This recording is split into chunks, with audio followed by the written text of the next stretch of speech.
በሰላም አሳድሮ ይህን ቀን ላሳየን አዲሱን አየር እንድንተነፍስ አዲሱን ቀን እንድናይ እድሜ የሰጠን የሕይወት ባለቤት የአባቶቻችን አምላክ ለባህሪ እግዚአብሔር ስለ ሁሉም ነገር ክብርና ምስጋና ይግባው። ክብርና ምስጋና ይግባው። ጊዜውን ለመጠቀም ያህል ለሰባትና ለስምንት ደቂቃዎች ጠቅለል ያለ ሀሳብ እናገራለሁ። እናንተ የሚሰሙት እኛም የምንናገረው አይንሳችሁ እግዚአብሔር በመላ በግምት የግል ሀሳባችን እንዳናፈስባችሁ ጆሮአችሁን ይጠብቅላችሁ፣ አንደበታችንን የሚቆጣጠርልን እግዚአብሔር። ቅድም ሲነበብ የሰማችሁት ኢየሱስ ክርስቶስ የተናገረው ወንጌላዊ ዮሐንስ የጻፈው በካህኑ አንደበት ሲነበብ የሰማችሁት የእግዚአብሔር ቃል አንድ ሰው የሚሰጠው ኃላፊነት ከምን እንደሚመነጭ የሚያሳይ ነው። ቅድም በቅዳሴ ሰዓት እንደሰማችሁት ወደኋላ ኢየሱስ ክርስቶስ ሙቶ ከተነሳ በኋላ በ25ኛው ጥብርያዶስ ወንዝ ዳር ለደቀ መዛሙርቱ ተገልጦ ያደረገውን ተአምራት ሰምታችኋል። ደቀ መዛሙርቱ ቤታቸውን ጥለው ንብረታቸውን ጥለው ሁሉ ሀደግነ ወተሎናከ ሁሉንም ነገር ጥለው ክርስቶስን ተከትለውበት በነበረበት ጊዜ በዋለበት እየዋሉ ባደረበት እያደሩ ያገኙትን እየበሉ ክርስቶስን ተከትለው በነበረበት ጊዜ ክርስቶስ ሳያስቡት በድንገት ተሰቀለ፣ ሞተ፣ ተነሳ የሚለው በኋላ ነው። ተለያቸው። በዚህ ጊዜ ከ3 ዓመት በላይ ትተውት የነበረውን ስራቸውን ሰዎች ናቸውና መብላት አለባቸው፣ ሰዎች ናቸውና መልበስ አለባቸውና ያንን መሰረታዊ ፍላጎታቸውን ለማሟላት ደግሞ በጊዜው የነበረው የገቢ ምንጭ አሳ ማጥመድ ነበርና ሌሊቱን ሙሉ አሳ ሲያጠምዱ አደሩ። ሊያገኙ አልቻለም። ጠዋት ክርስቶስ ተገልጦ በመካከላችን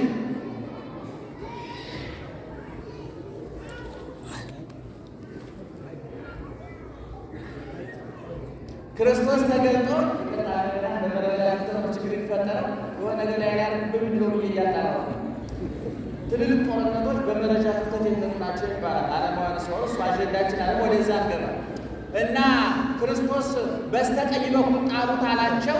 በስተቀኝ በኩል ሲጥሉት 153 ዓሣ አጠመዱ። መረቡ እስኪሰነጠቅ ድረስ እስኪቀደር ድረስ ወደ ዳር ስበወጡት። ነገር ግን ሐዋርያት ደክመው ስለነበረ እርበው ስለነበረ ዓሣውን አውጥተው አርደው አወራርደው አዘጋጅተው ጠብሰው ለመብላት አቅም ስላነሳቸው ኢየሱስ ክርስቶስ ከእነሱ ጋር በሚነጋገርበት ጊዜ ዘአስተዳለውዎ ላይካኒው መንፈሳውያን መላእክት ታዘው ለሐዋርያት ምግብ እንዳዘጋጁ ተደረገ። ወደ የብሱ ሲመጡ ፍህመ ብቁፀ የመረተ ፍም ዋሳ ጥቡሰ የተጠበሰ ዓሣ ወማዕደ ስዋ የተዘጋጀ ማዕድ አዘጋጀላቸው፣ ሰጣቸው። እርቧቸው ነበር፣ በልተው ጠገቡ። ከዚህ በኋላ የእነሱን ፍላጎት ካሟላ በኋላ የእነሱን ረሃብ ካስወገደ በኋላ የእሱን ረሃብ ቀጥሎ ነገራቸው። ምእመናን ይሄ በደንብ እንዲሰሙን እንፈልጋለን፣ እንዲታጤኑ እንፈልጋለን። ሐዋርያት እርቧቸው ነበር፣ ቸግሯቸው ነበር፣ ምግብ ችግር ነበረባቸው። የእነሱ ችግር አቃለለ፣ ሆዳቸውን ሞላ፣ ረሃባቸውን አስወገደ። ለመሆኑ ክርስቶስ ይርበዋል ወይ? ይጠማዋል ወይ? ከራበውስ ረሃቡ ምንድን ነው? ከጠማውስ ጥማቱ ምንድን ነው? ከበረደውስ ብርዱ ምንድን ነው ብለን እንድንጠይቅ የሚያደርግ አንድ ትምህርት አስተማረ።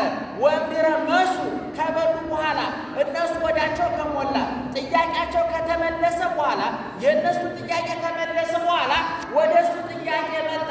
የእሱ ጥያቄ ምንድን ነው? ጴጥሮስ የዮና ልጅ ጴጥሮስ ተወደኛለህ ብሎ ጠየቀ።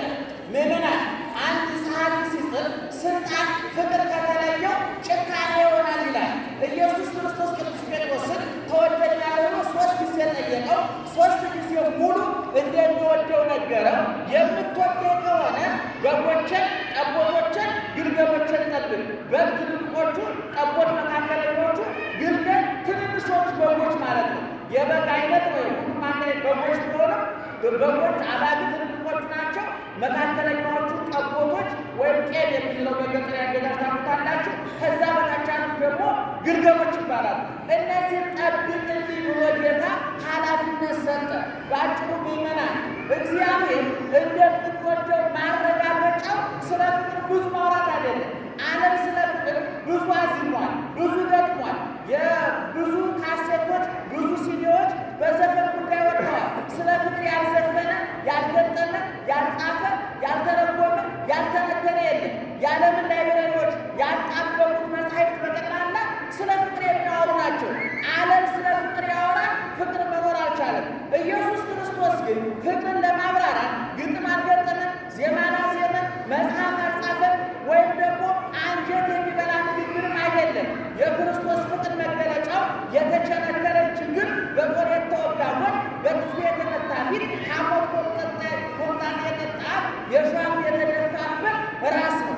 ስለዚህ ክርስቶስ ቅዱስ ጴጥሮስን ትወደኛለህ ያለው በጎችን ጠብቅ አለው። እንግዲህ ሶስት አይነት በጎች ናቸው የተጠቀሱ፣ ትልልቆቹ በጎች፣ መካከለኞቹ በጎች፣ ግልገሎቹ በጎች። ወደ ክርስትና ወደ ትርጉሙ ስናመጣው ምዕመናን ትልልቆቹ እናቶች፣ አባቶች፣ ወጣቶችን፣ ሕፃናትን ጠብቅ ነው። ዛሬ በአጋጣሚ በመካከላችሁ አዲስ አስተዳዳሪ ተሾመውላቸዋል። ከዚህ በፊት የነበሩትን አስተዳዳሪ አውቃቸዋለሁ። በግሌ የምግባባት ወዳጅ ናቸው። እናንተ ያልተግባባችሁበትን እዛው እናንተ ታውቃላችሁ። የጅምላ ጥልም የጅምላ ፍቅርም የለም ዓለም ላይ። ይሄ ያልሰለጠነ ማህበረሰብ የሚሄድበት መንገድ ነው እና እሳቸው ወደ ሌላ ቦታ ሄደዋል። በሄዱበት ናቸው። ዛሬ አዲስ እረኛ መጥተውላቸዋል። አባ ተክለ ብርሃን ይባላሉ። ስማቸውን ጥሩ። አባ ተክለ ብርሃን የጥሩት እንጃይዟቸው። አባ ተክለ ብርሃን ይባላሉ። እንግዲህ ቅድም ቅዱስ ጴጥሮስን ትወደኛለህ ብሎ የጠየቀው እግዚአብሔር ዛሬ እሳቸውን ትወደኛለህ ብሎ ይጠይቃቸዋል። መልሱ አዎ እወድሃለሁ ሳይሆን በተግባር የሚገለጥ ነው። ብዙ ጊዜ ዓለማውያን ጸሐፊዎች ፍቅር ይብራራል ብሎ ይጠይቃሉ። ፍቅር አይብራራም፣ አይተነተንም። ፍቅርን የሚያምረው ማለት የሚያብራራው በተግባር የሚተረጉመውና አባታችን ስራዎትን ያቃናለውን ከበጎቹ ጋር ያስማማለውን ኦርቶዶክሳዊ ተዋሕዶ ቤተ ክርስቲያን በጎቿን ልጆቿን የምታስተምርበት የምታሰማራበት የሥርዓት ቤተ ክርስቲያን የሕግ ቤተ ክርስቲያን ቅደም ተከተል የጠበቀች ለበጎቹ ሳርና ውሃ እንደሚቀርበው ሥጋ ወደሙ አቅርባ የምትመግብ በጎቹ ከተኩላ ከቀበሮ እንደሚጠበቁት ከዲያብሎስ ከሰይጣን ጠብቃ የምታኖር በጎቹ ወደ ጉረት ወደ በረት እንደሚገቡት ሁሉ የምእመናን የመጨረሻ በረታቸው ጉሮናቸው መንግሥተ ሰማያት። እረኛው ዘግይዞ በጎቹን ይጠብቃል። መልአከ ብርሃን አልማሉ ጀንበሬ እረኛ የሚይዘው በትር ማለት የክርስቶስ መስቀል ነው። እረኛችን ክርስቶስ ነው። በትራችን መስቀል ነው። በጎቹ እኛ ነን። ሳርና ውሃችን ሥጋ ወደሙ ነው። ተኩላ ቀበሯችን ዲያብሎስ ነው ብለው በቅኔያቸው አብራርተዋል። አሁን ጊዜ ስለሌለ ነው። ስለዚህ ምእመናን ከካህናት ጋር ከአለቆቹ ከመነኮሳቱ ከጳጳሳቱ ጋር ተግባብተን ተስማምተን ተናበን የመስራት ግዴታ አለብን።